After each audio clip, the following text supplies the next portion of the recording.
শুনানি পর্বে চরম বিশৃঙ্খলা।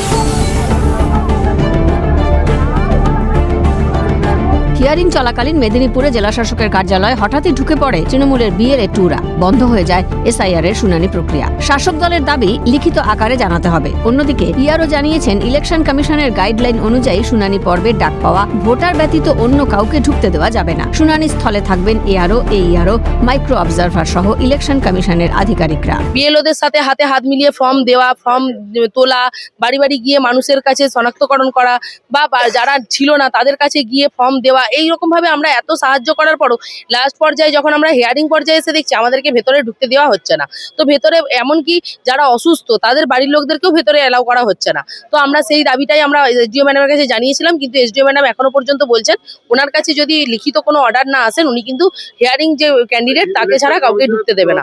এতে বহু মানুষ অসুবিধার মধ্যে পড়ছে।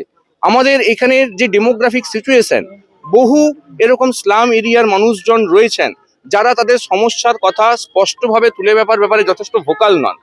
তাহলে তাদের হয়ে বলবে কে? কিন্তু বিএলএ 2 কেন, যারা হিয়ারিং এর সঙ্গে যুক্ত নয় এমন কোনো ব্যক্তি ওখানে থাকতে পারবেন না।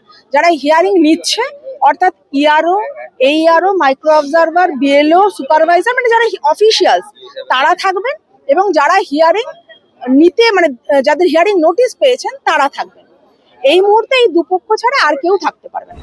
জানা গেছে নির্দিষ্ট সূচি মেনে সোমবার সকাল থেকেই মেদিনীপুরে জেলাশাসকের কার্যালয়ে শুরু হয়েছিল শুনানি প্রক্রিয়া।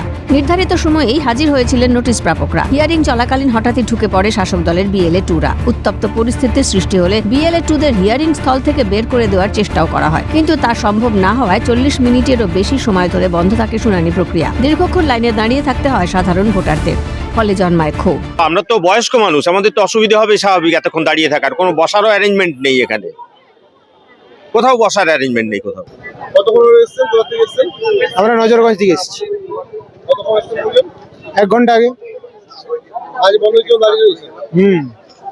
খবর পেয়ে ঘটনাস্থলে পৌঁছয় কোতোয়ালি থানার পুলিশ। দ্রুত সমস্যা মিটিয়ে শুরু হয় শুনানির কাজ। ঘটনায় সরব গেরুয়া শিবির। দেশের সংবিধান মেনে কাজ করে কমিশন, প্রতিক্রিয়া বিজেপির। ইসিআই গাইডলাইন মেনে, দেশের সংবিধান মেনে কমিশন কাজ করে, এবং তার যে গাইডলাইন সেখানে পরিষ্কার বলা আছে হিয়ারিং এর স্থলে ভেতরে কারো অ্যালাউ নেই। বিএলএ 2 শুধু নয়, বিএলএ 1 এর অ্যালাউ নেই। এটা তাদের বোঝা উচিত।